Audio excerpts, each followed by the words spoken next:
Have you heard of chief sales officers in companies you've spoken with who are saying customers are using ChatGPT or Anthropic or whatever to figure out what they should do, and we think we're not even being called?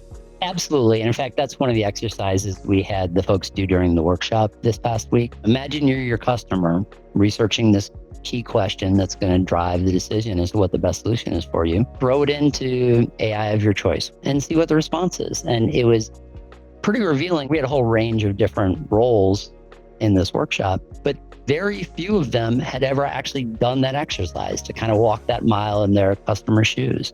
The one person who really stood out who had was more recently out of college, just had gotten hired. They're the one just kind of figuring it out for themselves. But it was fascinating that the first thing they all cared about was, well, where does our company appear on the list of recommended alternatives from AI?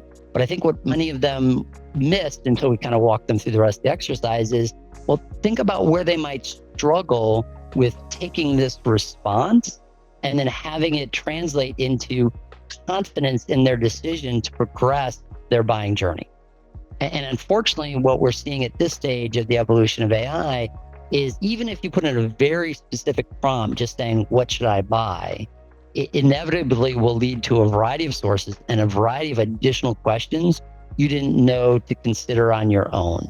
It essentially drives so many of us to become even more of a maximizer than we might have been prone to otherwise, both because it's prompting you to consider more things, but also knowing so many of these decisions are a consensus across the buying group, and we fear the judgment of others, and we fear someone asking, oh, did you do enough research? Did you consider this, that, or the other? You don't want to be perceived as having not done sufficient due diligence. That just AI right now is more opening that window to more and more opportunity to maximize than necessarily simplifying for us, at least in this stage of its evolution. But right now we're finding it actually is exacerbating the problem more than being the silver bullet to cure it.